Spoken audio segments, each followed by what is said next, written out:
Anyways, we can slide on to the rest of these stories here. First and foremost, we got an update.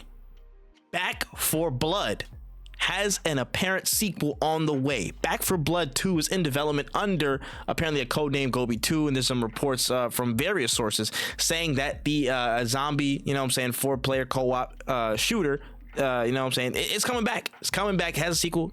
How do you feel about this win? I actually really like zombie games. I play Call of Duty Zombies sometimes more than I play the fucking multiplayer. So I'm pretty happy about this. I'm downloading that shit again. If it's on a Game Pass, 1000%. You're gonna catch me on that shit day one. Are people gonna shit on it? 1000%, dog. That's just the nature of the beast. But I'm excited that they're making another one. I'm happy they didn't give up on this game. I just enjoy zombie shooters, and I think that this was definitely a really good game. I just think that the content wasn't there for what it was. Because again, once you beat everything, like. You need a better, and I didn't even really like the card system either. That was also something I was just not a huge fan of. Yeah, I agree. I was Kyle. You played some Back 4 Blood when it first came out? I actually played a lot of Back 4 Blood when it first came out. I feel like we did. I feel like we ran some lobbies and stuff. Yeah. I don't remember. It was a really fun and I would say fresh, but it was like a good take on the genre it's supposed to be in. It actually made like a shit ton of money too. I think it was like 150 or maybe just maybe below that, like 150 mil. I know they cook, but I didn't know they cooked that hard. Yeah, no, they kind of surprised. I expect it to be one of those games that would have a niche cult following almost, and maybe would get a lot of love in that sense. But no, it actually it did what it was supposed to do. It came out and it bombed, and I think if they've actually taken learnings from the first and applied that to the second, then it should do the same again.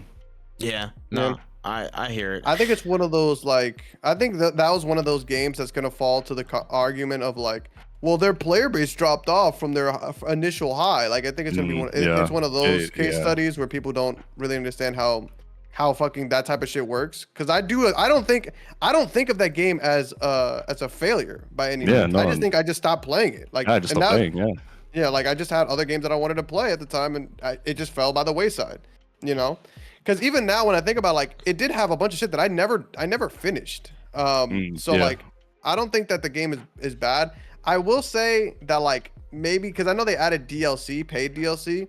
I think maybe that might have been what shot them a little bit in the foot, is that people were just why do I want to pay for paid DLC? Because they were already so used to Left 4 Dead being 30 cents every day. So they're I have every single Left 4 Dead expansion and shit. But when Left 4 Dead first was coming out, you still have to pay for that shit, you know?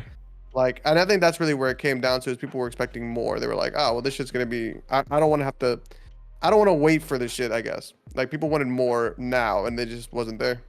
Yeah, I don't know what it is with me and FPSs now, where it's just I kind of want a bit more fluidity in movement now. Again, Left 4 Dead 2 was kind of encapsulated in glass in its time, and it's when I play a Left 4 Dead or Left 4 Dead 2, I know that movement system, it's fast, it's snappy, but it's also again, it's of that time.